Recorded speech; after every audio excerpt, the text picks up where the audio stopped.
আসসালামু আলাইকুম। কেমন আছেন সবাই? আশা করছি ভালো আছেন। আমিও ভালো আছি আলহামদুলিল্লাহ। তো শুরু করে দিলাম আজকে ছুটির দিনের ব্যস্ততম সকাল শুরু। এইতো সকালের নাস্তা বানিয়ে নিচ্ছি।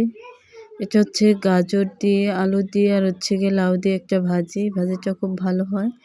আর সাথে বানিয়ে নেব রুটি, চা। তো দেখতে থাকুন, রুটি বানিয়ে নিচ্ছি। আমি একসাথে ২ দিনের রুটি বানাবো আজকে। কালকেরটা এবং আজকেরটা বানিয়ে নিচ্ছি যাতে কালকে সকালে একটু তাড়াহুড়া কম থাকে, কারণ ২ টো বাচ্চাকে রেডি করা, তাদের নাস্তা বানানো খুব হয়ে যায়, দৌড়াদৌড়ির উপরে থাকতে হয় সকালবেলা।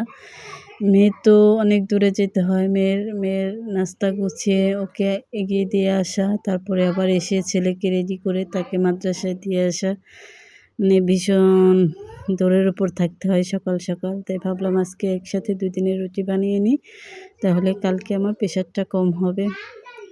এই তো চা বসিয়ে দিলাম। আর দুধ চাটা আমার ছেলে মেয়ে দুজনেই অনেক পছন্দ করে। দুধ চা রুটি হলে ওদের আর কিছু লাগে না।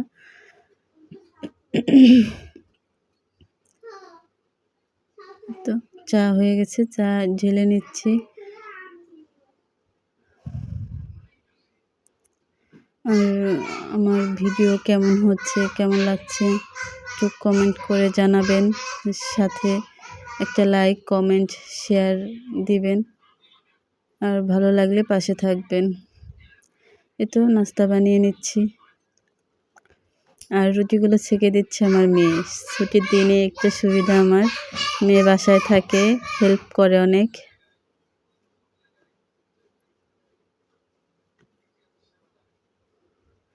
তো সবাই পাশে থাকবেন, দোয়া করবেন। আর ভিডিও কেমন হলো জানাবেন। এই তো ডিম ভেজে নিচ্ছি। ডিম তো লাগবেই রুটির সাথে, তাই না? ডিম ছাড়া মনে হয় না যে রুটি খাচ্ছি, এরকম মনে হয়। তো ডিম ভেজে নিলাম।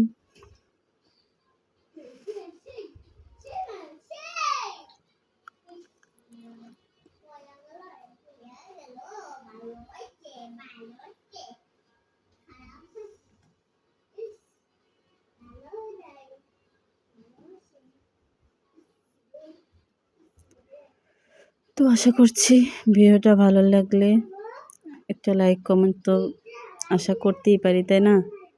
তো কেমন হয়েছে জানাবেন আর পাশে থাকবেন।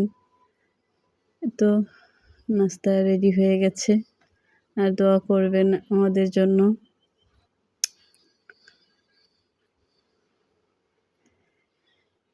সবাই ভালো থাকবেন। আল্লাহ হাফেজ।